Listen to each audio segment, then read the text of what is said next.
So the new CFP rankings are officially here, and the Miami Hurricanes did move, and a lot of people are upset about it.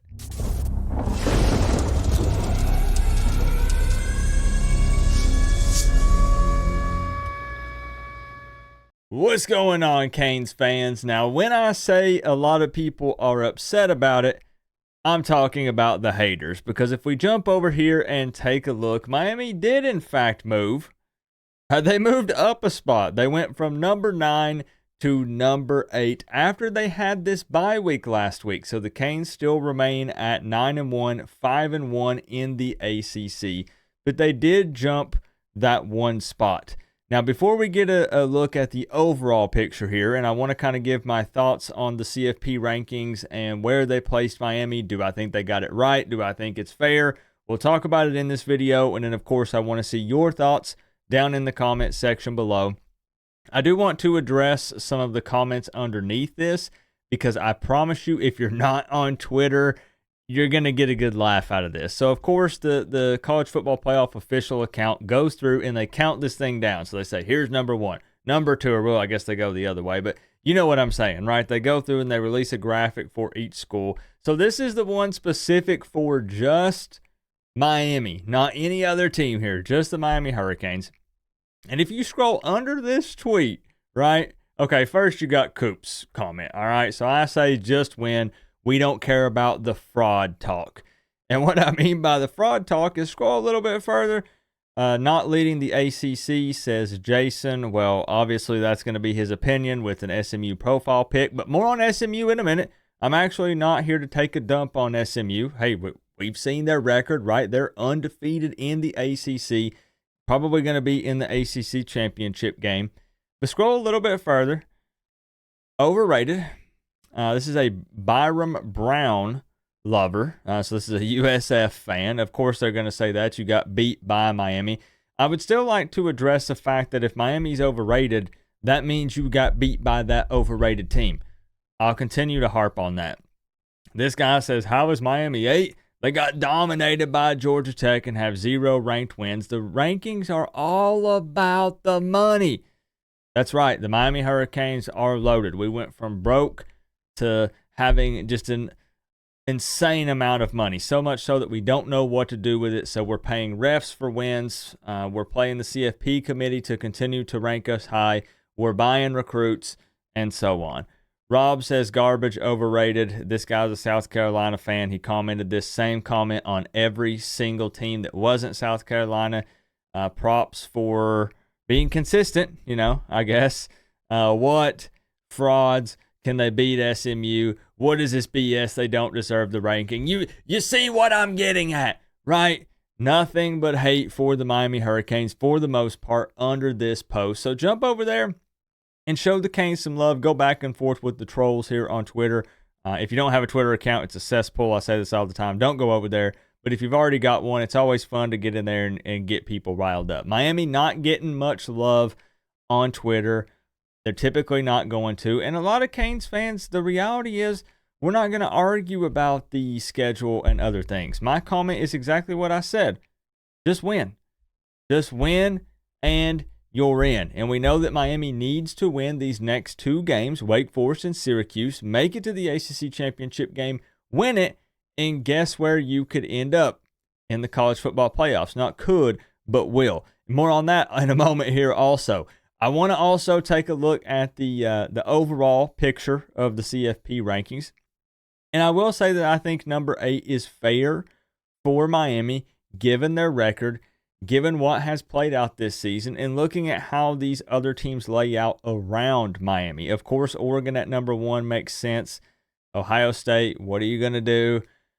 Number 2, Texas 3, Penn State 4, Indiana 5, but you've got a showdown coming up, Ohio State and Indiana, so there'll be some movement there. Notre Dame, once they get to the big picture, hey, they're going to lose, so be it, whatever.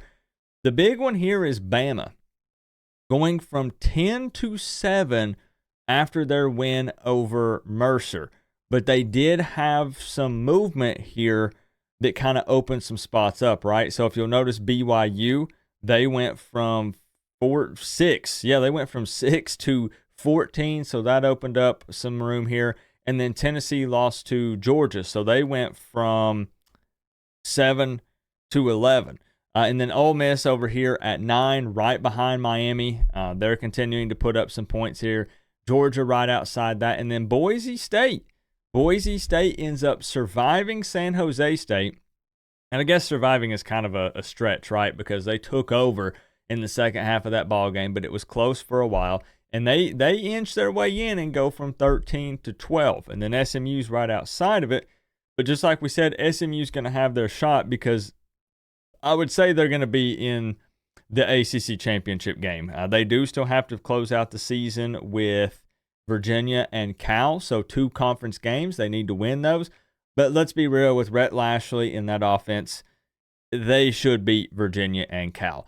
But I think that given Miami's record, hey, listen, you can talk about that Georgia Tech loss, but I can talk about a lot of other losses for these teams surrounding Miami. And the reality is, as much as you might not want to like Miami, you want to argue strength of schedule, you want to argue the loss to Georgia Tech. They have 1 loss on the season, and that 1 loss was to Georgia Tech. Not by a whole lot, but I will say, obviously, you guys know how I stand on the Georgia Tech loss. Losers lose and make excuses, but it is what it is. Miami moving up a spot. Haters are gonna hate. They're gonna be upset seeing Miami anywhere in this graphic. I don't really want to talk about the teams behind this. I mean, A&M keeps creeping their way up as well. Clemson out here at 17. Colorado, everybody's always talking about Colorado. We could make a separate video talking about Heisman stuff, but won't do that right now.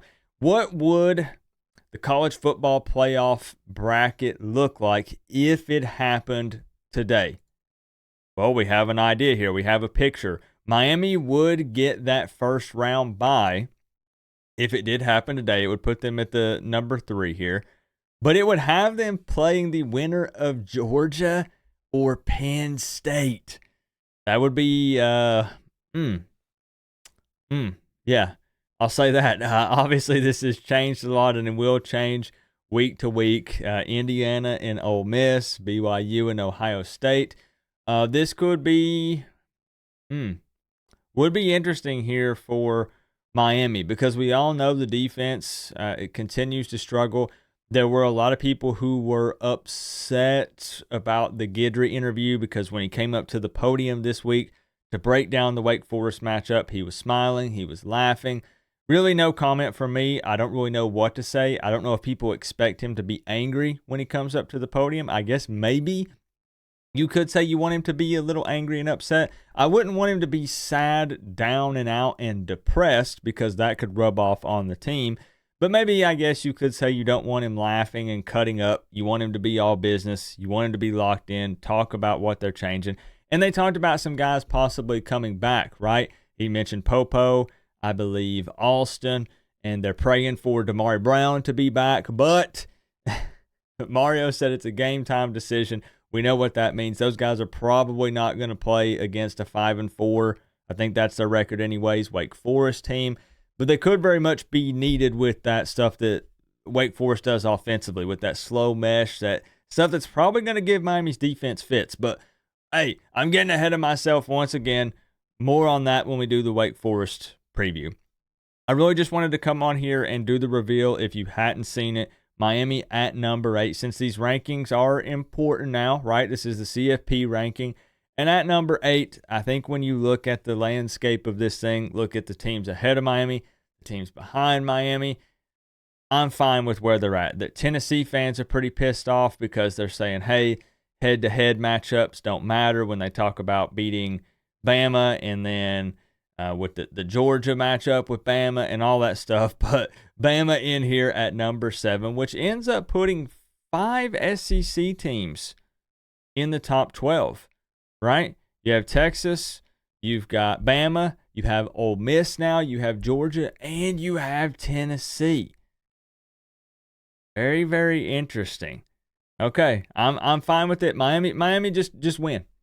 Just win. We talk about these for content. We talk about these things because it's something fun and interesting while the games aren't being played early in the week.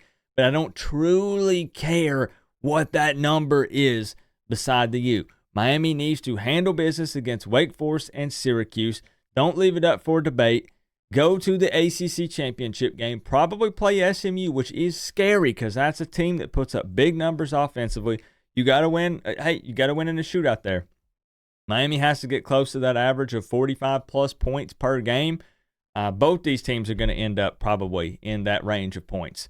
So you got to be able to put up big points, but it's got to be one game at a time. They have to handle Wake Forest first, Syracuse, and I've said this over and over again. The defense is going to still continue to have some problems, I believe. I know people are hoping that Guidry magically figured something out in the bye week, and he might kind of hint at that in the press conferences and things, but to me, it's coach speak. You're coming up on the 11th game of the season. I need to see it to believe it. It's not me being negative, but I just believe that the offense has got to be clicking on all cylinders. They can't afford an off game or a low-scoring game.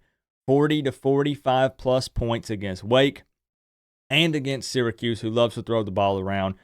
And then we'll see who we end up matching up with in the ACC championship game. Let me know your thoughts, what you think about this. Hey, are you a fan of another team and you're saying, hey, you know what? They got Miami in the right spot. Or maybe you're a fan of another team and you say, Coop, you're full of it. Those comments are right. The Canes are overrated. Unbelievable. Y'all are paying everybody. Let me know and don't hold back. Remember though, guys, we're all one big happy college football family. But at the end of the day, I got to say, it's always better when you get to rep the U. Coach Coop, peace out. I'll see y'all in the next one.